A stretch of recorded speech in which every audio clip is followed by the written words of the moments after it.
안녕하세요. 왕보아언니입니다. 여러분 오늘 하루 어떠셨나요? 일 걱정, 돈 걱정, 건강 걱정. 우리 인생은 왜 이렇게 눈만 뜨면 걱정부터 시작될까요? 셰클턴 이야기 때도 느끼셨겠지만 사실 그 극한의 추위보다 더 무서운 게 마음의 절망이더라고요. 절망 속에서도 희망을 잃지 않는 게 얼마나 어려운 일인지 아마 느끼신 분들은 모두 알고 계실 겁니다. 그래서 오늘은 그 마음의 감옥에서 나가는 법을 찾은 한 남자의 이야기를 가져왔습니다. 불교라는 종교를 떠나서요, 인류 역사상 가장 화려한 금수저로 태어나 가장 고독한 길을 걸었던 사나이, 바로 시다르타, 부처의 이야기입니다. 만약 여러분이 한 나라의 왕자라면 예쁜 아내와 갓 태어난 아들, 그리고 평생 써도 남을 재산이 있다면 그거 다 버리고 맨발로 길거리에 나앉을 수 있으시겠어요? 아마 좀 어려울 것 같아요. 저도 그렇고요. 그런데 이 남자는 그걸 했습니다. 대체 무엇 때문이었을까요? 오늘은 그 위대한 가출의 비밀을 함께 파헤쳐 볼 겁니다. 준비되셨나요? 그럼 시작해 볼까요? 기원전 563년 히말라야 산기슭입니다. 카필라 바스투라는 작은 왕국이 있었습니다. 슈도다나 왕의 아내 마야 왕비가 아들을 낳았어요. 이름은 시다르타, 바로 목적을 이룬 자라는 뜻이었죠. 그런데 출생 직후에 이상한 일이 벌어집니다. 아시타라는 성자가 찾아와서 아기를 보더니 울기 시작하는 거예요. 왕이 깜짝 놀라서 물었죠. 아기에게 도대체 무슨 문제라도 있느냐고. 성자는 고개를 저었습니다. 아기 때문이 아니라 자기 자신이 불쌍해서 운다고 말했죠. 왜냐하면 이 아기는 두 가지 운명 중 하나를 맞이할 거라고요. 왕궁에 남으면 온 세상을 다스리는 위대한 제왕이 될 것이고, 왕궁을 떠나면 온 인류를 구원하는 위대한 성자가 될 거라고 말합니다. 자신은 나이가 많아서 이 아이가 성자가 되더라도 그 가르침을 듣지 못할 것이기에 슬프다는 거였어요. 왕은 솔직히 기분이 좀 이상했을 겁니다. 뭐? 성자? 아니, 이 아이는 내 뒤를 이어서 왕이 되어야 하는데? 그래서 그날 밤 왕은 결심했습니다. 아들이 절대 궁전 밖을 나가지 못하게 하겠다고. 그런데 운명은 잔인했습니다. 시다르타가 태어난 지 딱 7일 후에 어머니 마야 왕비가 세상을 떠난 겁니다. 아기는 어머니 얼굴조차 제대로 기억하지 못했어요. 이모인 마하파자파티가 시다르타를 키웠습니다. 친어머니처럼 사랑했죠. 하지만 시다르타는 자라면서 뭔가 느꼈을 겁니다. 뭔가 빠진 것 같다고. 채워지지 않는 공허함 같은 거. 뭐 그런 게 있었겠죠? 어머니가 없다는 건 알았지만 사실 그게 다가 아니었던 거죠. 왕은 예언을 막기 위해 엄청난 계획을 세웁니다. 궁전을 3개나 지었어요. 여름 궁전, 겨울 궁전, 우기 궁전. 각 궁전은 말 그대로 천국이었습니다. 아름다운 정원, 연못, 분수, 최고의 음악가들이 연주하고 최고의 무희들이 춤추고 최고의 요리사들이 음식을 만들었어요. 근데 규칙이 하나 있었습니다. 바로 젊고 건강한 사람만 궁전 안에 들어올 수 있다. 늙은 사람 안 됩니다. 병든 사람 안 돼요. 왕은 아들이 인생의 어두운 면을 절대 보지 못하게 만들었던 겁니다. 시다르타는 정말 모든 걸 다 가졌어요. 최고의 교육을 받았고 무술도 배웠고 예술도 배웠습니다. 16살에는 아름다운 야소다라 공주와 결혼을 했죠. 주변 사람들이 다 부러워했습니다. 저 왕자는 세상에서 가장 행복한 사람이라고 말했죠. 근데요, 정작 시다르타 본인은 행복하지 않았습니다. 밤마다 시다르타는 궁전 지붕에 올라가서 별을 봤습니다. 그리고 생각했어요. 이게 다일까? 먹고 자고 즐기고 내일도 똑같고 모레도 똑같고 1년 후에도 10년 후에도 똑같겠지? 왜 이렇게 공허하지? 모든 걸 가졌는데 정말 뭐 하나 빠진 것만 같았습니다. 진짜 삶은 뭘까? 궁전 밖에는 대체 뭐가 있을까? 여러분, 우리도 그런 순간이 있지 않으세요? 다 가진 것 같고 그냥 평온한 것 같은데 왜 이렇게 허전하지? 뭔가 중요한 걸 놓치고 사는 것 같은데 그게 뭔지 모를 때 한 번씩 있지 않으세요? 시다르타가 바로 그랬습니다. 그래서 아버지에게 말했어요. 궁전 밖으로 나가고 싶다고. 왕은 당연히 거절했죠. 밖은 위험하다. 여기가 제일 좋다고 말합니다. 하지만 시타르타는 계속 나가고 싶다 말했고 결국 왕이 허락을 합니다. 단 조건부로요. 마부 찬나와 함께 왕이 미리 정한 길로만 나가라고 합니다. 그리고 왕은 몰래 명령을 내렸습니다. 시타르타가 지나갈 길에서 늙은 사람, 병든 사람, 죽은 사람은 전부 치워버리라고 말합니다. 25살, 시타르타가 생애 처음으로 궁전 밖으로 나갔습니다. 거리는 축제 같았어요. 사람들이 환호하고 꽃을 뿌리고 왕자님이 나오셨다고 난리였죠. 시타르타는 신기했습니다. 와, 이렇게 많은 사람이 있구나. 궁전 안에는 몇십 명밖에 없었는데. 그런데요, 길 모퉁이를 돌아가는데 한 사람을 봤습니다. 등이 완전히 굽어서 거의 직각으로 구부러진 노인. 지팡이를 짚고 아주 천천히 힘겹게 걷고 있었어요. 머리는 새하얗고 얼굴은 주름투성이었죠. 시타르타는 말을 멈추고 마부 찬나에게 물어봅니다. 저 사람은 왜 저래요? 찬나가 설명했죠. 저분은 늙으셨습니다. 사람은 나이를 먹으면 저렇게 된다고. 등이 굽고 힘이 없어지고 피부에 주름이 생긴다고 말했죠. 시타르타가 다시 물었습니다. 모든 사람이 다 그렇게 되나요? 찬나는 고개를 끄덕였어요. 그럼 나도요? 찬나는 대답하지 못했습니다. 왕궁으로 돌아온 시타르타는 그날 밤 잠을 이루지 못했어요. 자기도 언젠가 저렇게 된다고? 지금의 이 젊음, 이 힘, 이 아름다움이 다 사라진다고? 며칠 후 시타르타는 다시 밖으로 나갔어요. 이번에도 거리는 깨끗했습니다. 왕이 미리 다 준비해놨으니까요. 근데 한 골목을 지나갈 때 어디선가 신음소리가 들렸습니다. 그래서 가봤더니요. 한 남자가 길바닥에 쓰러져 있었습니다. 온몸에 열이 나서 벌벌 떨고 기침하고 고통스러워했죠. 찬나가 설명했습니다. 저 사람은 병에 걸려서 몸이 아픈 거라고. 그리고 병은 누구나 걸릴 수 있다고 말했죠. 그러자 시타르타가 물었습니다. 저 사람도요? 그럼 나도 아플 수 있나요? 찬나는 또 고개를 끄덕였어요. 시타르타는 또 한 번 충격을 받았습니다. 건강하다고 생각했는데 언제든 아플 수 있다니. 이 튼튼한 몸도 믿을 수 없다니. 세 번째 외출. 이번에는 장례 행렬을 봤습니다. 사람들이 울면서 시신을 운반하고 있었어요. 시타르타는 처음 보는 광경이었죠. 다시 한번 찬나에게 묻습니다. 저건 뭐예요? 저 사람은 왜 움직이지 않나요? 그러자 찬나가 그 사람은 숨을 거둔 거라고 했습니다. 살아있다가 숨이 멈춘 거라고.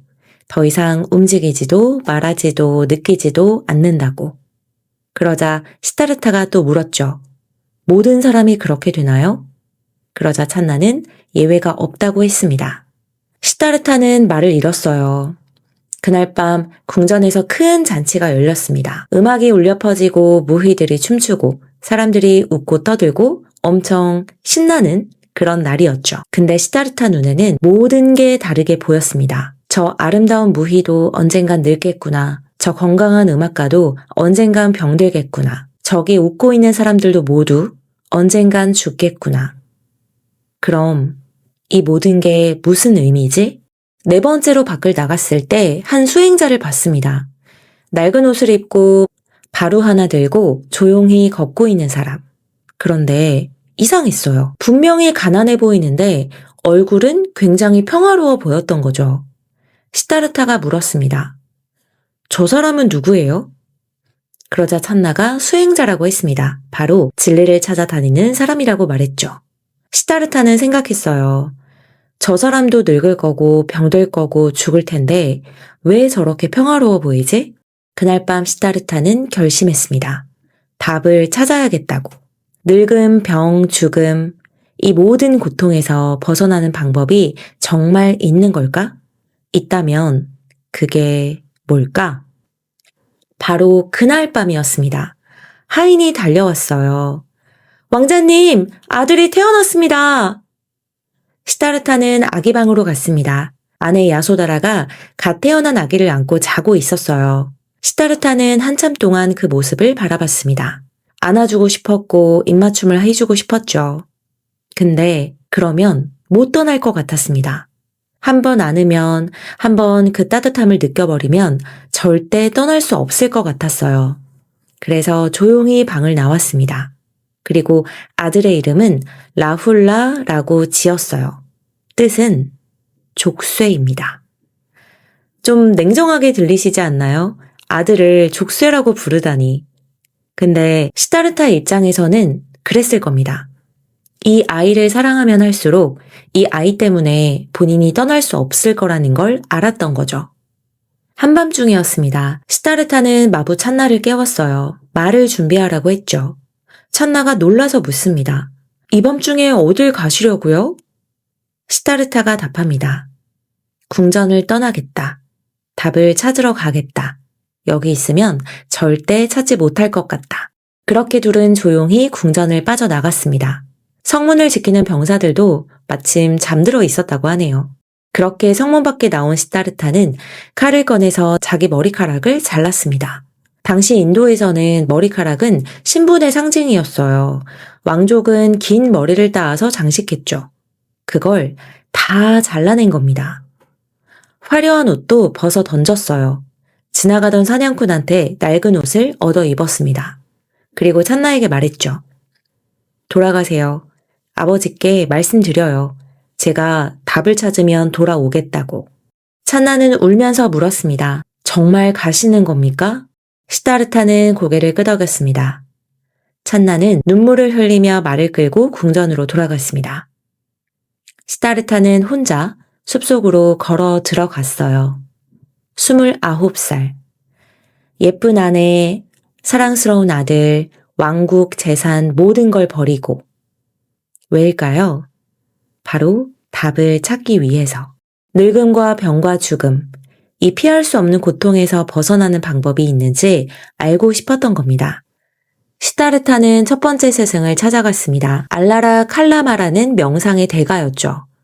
스승은 명상을 가르쳤습니다. 마음을 비우고 고요해지는 법. 시다르타는 정말 빨리 배웠어요. 몇 달 만에 스승만큼 깊은 명상 상태에 들어갈 수 있었습니다. 스승이 감탄했죠. 네가 배울 건 다 배웠다고.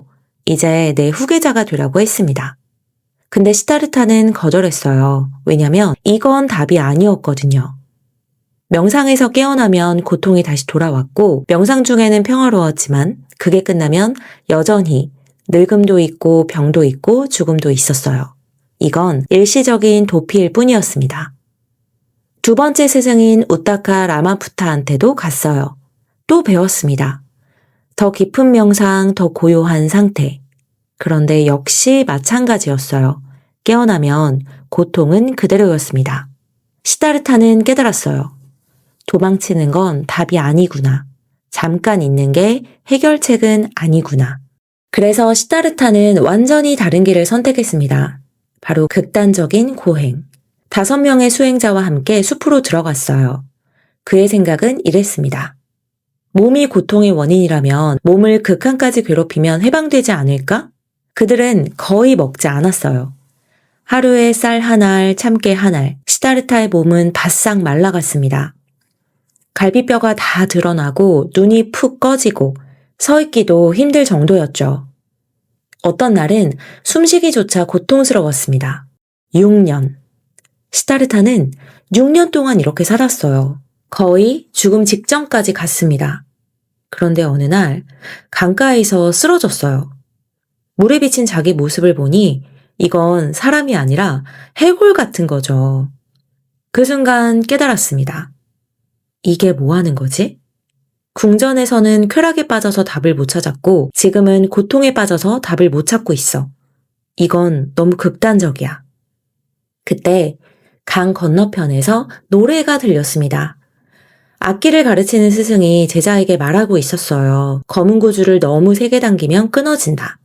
또 너무 느슨하면 소리가 안 난다. 그러니 딱 중간이어야 한다. 시다르타는 귀를 기울였습니다. 그래, 중간. 그날 밤 마을 소녀 수자타가 시다르타를 봤어요. 마치 죽어가는 것처럼 보였기 때문에 그녀가 우유죽을 내밀었습니다. 시다르타는 처음에 거절하려고 했죠. 왜냐면 나는 고행자의 신분이니까. 그러다가 문득 생각을 바꿨어요. 아니지. 극단적인 건 답이 아니야. 그리고 우유죽을 받아 먹었습니다. 6년 만에 드디어 제대로 먹는 음식이었죠. 정말 맛있었습니다. 그리고 힘이 돌아왔죠. 함께 고행하던 5명의 동료들이 멀리서 보고 있었어요. 그들은 화를 냈습니다. 저 사람은 타락했다. 고행을 포기했다. 그래서 그들은 시다르타를 버리고 떠났습니다. 시다르타는 완전히 혼자가 됐죠. 스승도 떠났고, 동료도 떠났고, 가족은 본인이 떠나왔고. 근데 이상하게 마음이 평온했습니다. 이제 알 것 같았어요. 답은 극단에 있지 않다. 중간에 있다. 시다르타는 한 나무 아래에 앉았습니다. 바로 보리수 나무입니다. 그리고 선언했어요. 깨달음을 얻지 못하면 이 자리에서 절대 일어나지 않겠다. 밤새 명상에 들어갔습니다. 그런데 온갖 것들이 마음속에 몰려왔어요.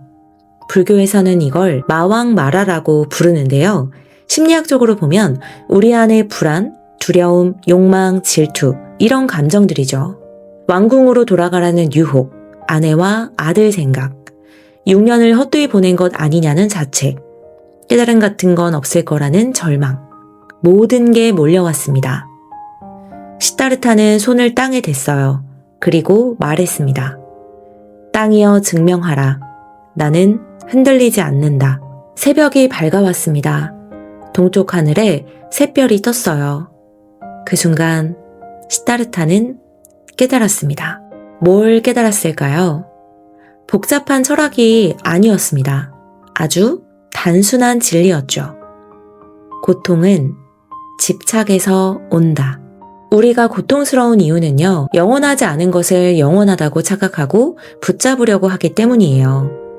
젊음을 붙잡으려고 하니까 늙음이 고통이 되는 거고, 건강을 붙잡으려 하니까 병이 고통이 되는 거고, 삶을 붙잡으려고 하니까 죽음이 고통이 되는 겁니다. 모든 건 변해요. 그게 자연의 법칙입니다. 시다르타는 깨달았습니다. 문제는 변화가 아니라 변화를 받아들이지 못하는 우리 마음이구나. 집착을 내려놓으면 고통도 사라진다. 우리도 한번 생각해 볼까요? 우리를 가장 힘들게 하는 게 뭘까요? 잃을까봐 두려운 것, 갖고 싶은데 못 가진 것, 변하지 않았으면 좋겠는데 변하는 것. 다 집착입니다. 시다르타는 그걸 내려놓는 법을 찾은 겁니다. 그날 새벽, 그는 붓다가 되었습니다. 바로 깨달은 자. 깨달음을 얻은 후 시다르타는 화려한 궁전으로 돌아가지 않았습니다. 80세의 노후가 될 때까지 45년 동안 길 위에서 살았어요. 사람들을 만나며 그들의 고통을 듣고 위로하고 가르침을 나눴습니다. 그의 마지막 말은 이랬어요. 스스로를 등불로 삼으라. 부지런히 정진하라. 부처는 자기가 신이라고 하지 않았습니다. 자기를 믿으라고도 하지 않았죠. 그냥 말했어요. 내가 찾은 길이 있다. 너희도 각자의 길을 찾아라. 내가 그랬던 것처럼.